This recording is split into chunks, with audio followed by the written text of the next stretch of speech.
و سپس در اینجا مؤلف رحمه الله تعالی این قول الله سبحانه و تعالی از سوره بینه را میآورد در بیان تفسیر کلمه توحید. و ما امروا الا لیعبدوا الله مخلصین له الدین، و امر نکردن بندگان را مگر اینکه الله را خالصانه عبادت نمایند و نماز را برپای بدارند و زکات را بدارند و ذلک دین، این دین حقیقی است، دین واقعی است. دین واقعی که چی بوده است؟ عبادت الله با اخلاص، توحید، حنیف باشی، ملت ابراهیم باشی، از شرک روی بیاری و نماز را برپای بداری و زکات را بدهی. این دین قیم است، حنیف است، دین پاک است، دین راستین است. و ما امروا یعنی کافران و اهل کتاب نه به چیز پیش از این فرمان داده شدند. این تمام پیامبران به چیز امر نکردند مگر اینکه با اخلاص، با توحید و اخلاص و نماز و زکات. الا لیعبدوا الله مخلصین له الدین، جز آن که الله را با اخلاص عبادت نمایی. حنفا گفت در اینجا، حنفا یعنی روی گرداندن از شرک و کفر و ضلالت ها به سوی توحید سنت عبادت ها. این حنیف است. الله ابراهیم حنیف گفت ملت ابیکم ابراهیم حنیف، ملت پدرانتان ابراهیم حنیف. پس اسلام این توحید است، دوری از هر گونه ادیان دیگری، از هر گونه شرک، کفر و ضلالت.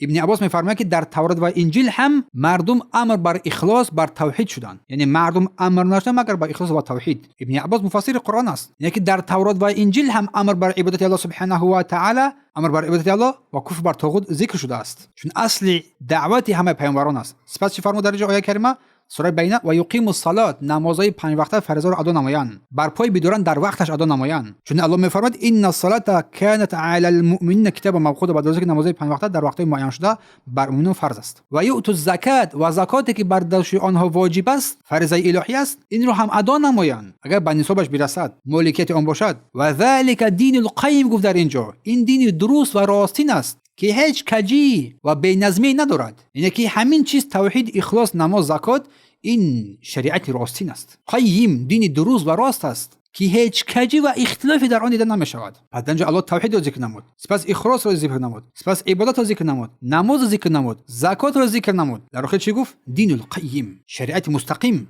توحید با اخلاص، سپس نماز و زکات. بارک الله فیکم. پس لا اله الا الله با اخلاص، محمد رسول الله با پیروی از او، سپس نماز و زکات، این دین قیم است.